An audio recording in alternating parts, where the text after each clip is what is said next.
Last night, I experienced the most deep and intense fear that I've ever felt in my entire life.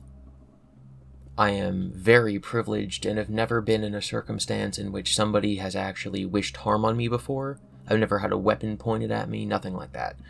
To me, fear is a roller coaster, or a scary movie, or jump scares.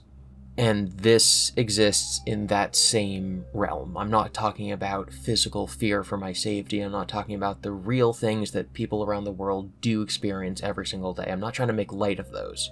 I'm not trying to say that, the fear I felt is more serious than those things. This is just from my nice internet middle-class experience where the scary things that I experience are creepypastas and maybe the occasional spooky jump scare scary house.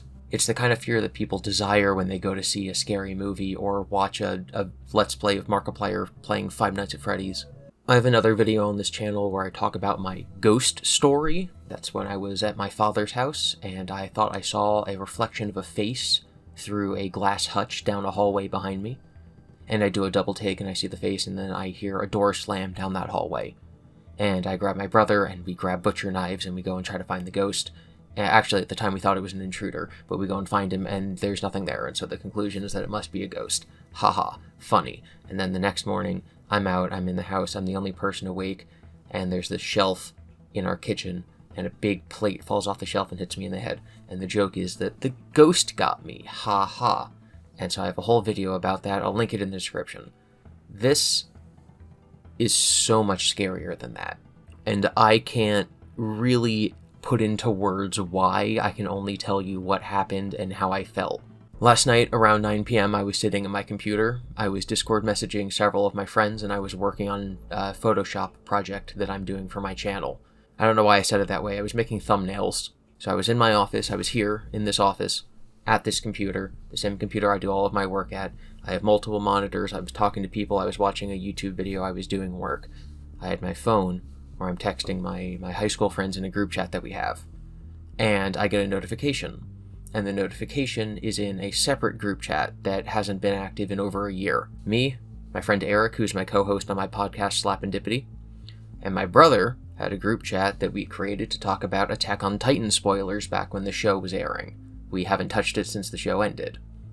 I get a notification from that group chat. My brother simply sent a message that was a question mark. I open the chat and see that he's responding to a message. The message is from a user who has no profile picture and whose name is Coca, C-O-C-A. If you delete your account in GroupMe or leave a group or something, what can occasionally happen is that your profile picture gets replaced with the first letter of your name, which is what happened in this case, and you're capable of changing your nickname whenever you want. So for some reason I thought that Coca was our friend Eric, who had changed his name and then left the chat. Coca had left a message that just said, "Hey Cervantes," and I may be pronouncing that wrong. Cervantes is the author of the novel Don Quixote. "Hey Cervantes." And then my brother says question mark, because that's an odd thing for our friend Eric to say. For him to just post in the chat, change his name, remove his profile picture, leave the chat. "Hey Cervantes," okay. He says question mark. I say, because I don't know what's going on, just like, you're reviving this old chat. And then Eric comes in. He also got these notifications, and my brother saying question mark, and me saying, and he just says, "Ghost chat." I still think it's Eric who left the original message. I think that he said, "Hey Cervantes," and then we responded with confusion, and he said, "Lol, it's a ghost chat. This is a chat that we haven't used in forever." I thought it was weird. I click on Eric's profile, and I see that it says that he's in this and multiple other chats with me. I click on Coca's profile. If Coca was Eric, it would show that he's in all the same chats as Eric. But instead it doesn't say that. It says that he's not in any shared groups with me. It also says that he's not in this group. If you leave a GroupMe chat, it says, this person has left. It would say that they left. So it says that they're in no chats, but they're also still in the chat. I think it's kind of weird. I take a screenshot. I post it in the main group chat, the one that me and Eric and my brother and all of my other high school friends talk in every single day that we're actively having a conversation in. And I say, "Hey, this is pretty weird. What does this mean?" And that is when Eric posts that he didn't see that original message. He posts his screenshot, which is the same conversation, except there is no "Hey Cervantes" message. It's just my brother saying question mark and me saying, And Eric joined the chat to say, haha, this is a ghost chat. We haven't been in here for a long time. Why are you guys just posting question marks and us in this dead chat? When he said ghost chat, he hadn't seen the ghost message. I've watched a lot of horror content on YouTube where people go over the different kinds of fears.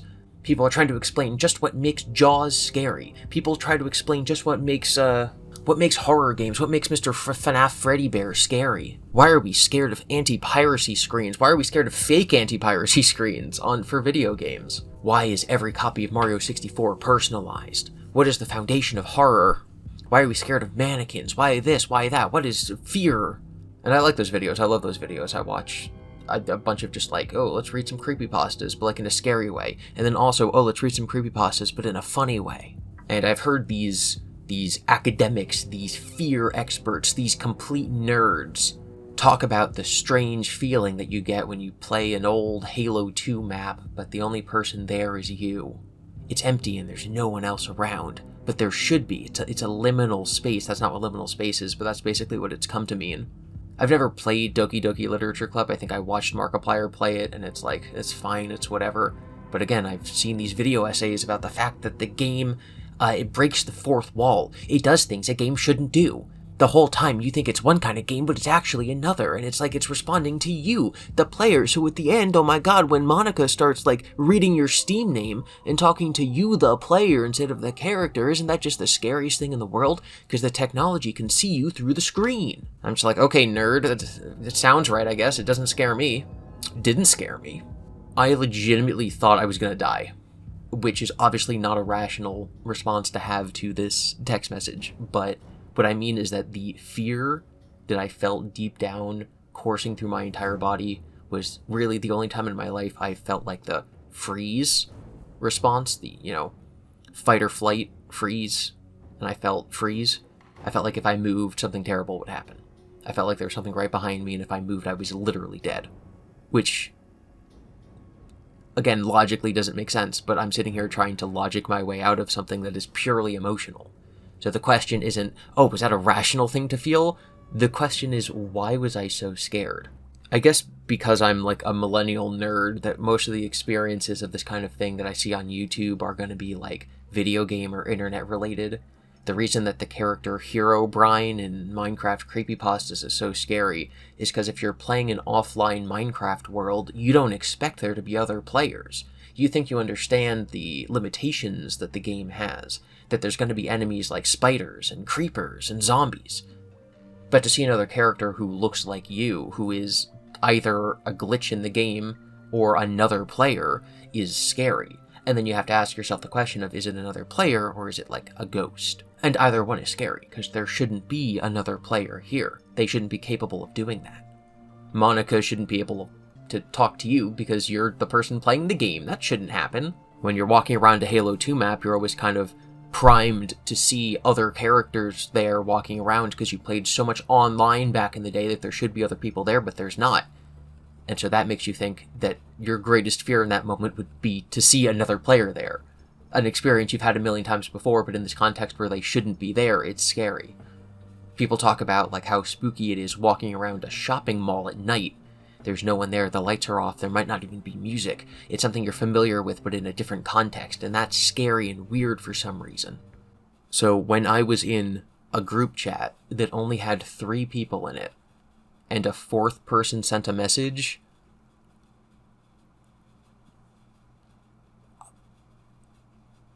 it was wrong. It shouldn't have happened. It can't happen. It violates the limitations of what should be capable in the app. There's not a 4th person in there, but now there's a 4th person sending messages. And their name isn't even something like coherent. It's not a name. It didn't say Frank sent this. It said Coca. What is Coca? Who is Coca? That's not a thing. And they didn't say hello. It didn't say, this is an automated message from Microsoft. It wasn't like, I don't know if anyone's going to remember, but like 10 years ago, there was a chatbot named Tay that you could bring into GroupMe. And it was basically like a very, very, very basic version of ChatGPT. You could ask it questions, and it was learning from these questions, and it could answer. And so you could play around with this little bot. And so like we had Tay in our group chat at one point. And it's like, okay, so it's a bot. I'm familiar with bots like ChatGPT or Gemini or the Snapchat one that I don't talk to because I think it'd be really like freaky. I don't want Snapchat to know anything about me. That's weird. But if it is a chatbot, if Microsoft rolled this out, and like these were my first thoughts, Microsoft rolled out a chatbot that invaded every single group chat, it would say hello. It would say something a chatbot would say. It wouldn't say, hey, Cervantes, the author of Don Quixote. Doesn't help that I don't speak Spanish and I mixed up Cervantes with cervezas and I thought he was saying, hey, beer. So at this point, seeing that my brother had seen the message and Eric had not, I felt like I had to go into the group chat to get more evidence, to see if it was real. Because now I had a circumstance where I had seen something that shouldn't be there, and I had to know that other people did too. And so I took a video of myself re-entering the chat. I was very scared. So I'm going to sound ridiculous, but I will play you the video. It's censored because my brother and Eric don't want the public to know their names, and so all the blurred out effects are there for names. I'm going to play you the video. I sound hysterical. I think that should demonstrate to you just how legitimately scared I was. I'm like actually crying. Is it still here? Oh, why is it still here? Oh, why is it still here? Oh, how is it not a member of the group? What do you mean it's not a member of the group? Then how is it here? What? I'm crying. What is it? Why is it Coca? And what is it? I felt like the thing that I needed to do was get more proof, which is such a weird thing because it's not like an actual photo of a ghost. It's nonsense. It's a screenshot of a message. And so part of me wanted to go in the chat and experiment, maybe try to at the profile, see if they'll respond. Maybe if we just leave the chat there, they'll start answering our question marks and our uhs. But at the same time, I almost didn't want to like make more messages. I didn't want it to read what I was saying. I didn't like the idea that it could see me, it could read my messages, it could tell what I was feeling, that I was confused. But I couldn't see it. I didn't know who it was. I didn't know what it was thinking. I didn't know what it meant by hey Cervantes. And so part of me wanted to experiment, and then part of me just could not bring myself to opening the chat again.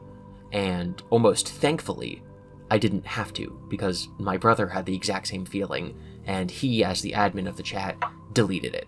He said, I don't want to invite that evil into my life, and despite the fact that I don't believe in ghosts or the paranormal, and neither does he, I have to agree.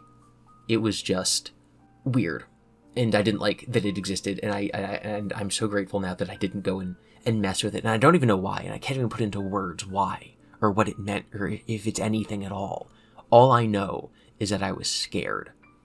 And since then, I've been trying to come up with, like, rational explanations, right? Like, there's the possibility that Microsoft's programming is just so bad that someone else out there had a group chat that had the same name as ours.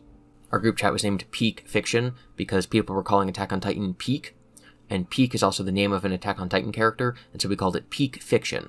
It's a pun. And so I thought that maybe there's another group chat out there called Peak Fiction, and that Microsoft's coding is so bad that someone with an account named Coca clicked on their group chat named Peak Fiction, and it sent them to ours, which is like technically something that could happen technologically, right? I don't believe in ghosts, I don't believe in whatever. I think that that's way more likely than, like, the group chat was haunted. And it's the same thing with walking around a mall at night. You don't need to believe in ghosts to think it's weird. It's the same thing with wandering the empty Halo 2 map or walking around Minecraft and seeing Herobrine. You don't need to think it's a ghost to think it's uncomfortable, to feel uncomfortable that there's someone playing online in an instance where they shouldn't be able to. It's creepy to think that something can see you, but you can't see it. That it can know what you're doing, but you don't know what it's doing. That it can kind of tell based on your responses and reactions what you're feeling, but you're not even sure that it exists. And I think that's kind of the fear that I was feeling. That I was being watched, and I had no information on what it was. Is this the stupidest thing anyone's ever made a YouTube video about? No. Is this the stupidest thing I've ever made a YouTube video about? Also, no. Is this stupid? Yes.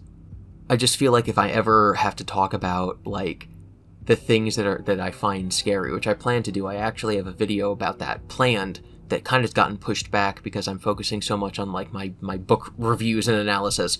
But I have a couple videos, 2 videos actually, about the internet horror things that scare me, right? Like beyond video games and beyond lore and ARGs and whatever. Like, what scares me about the internet and video games? You know, that's something that people are interested in. And so, like, I have part of that script written out. And this just fits so well into that topic, but it's just also so big, and it's also something that literally happened yesterday, that I'm like, this deserves its own discussion. This isn't scripted, obviously, I'm just yapping to a camera. Yeah, I made a Twitter thread, but I felt like it had to be in a video. I didn't know how to start this, I don't know how to end this, I don't know what I'm feeling, I don't know what I'm even saying at this point. It was just scary. If you know anything about technology, maybe you can explain how this happened.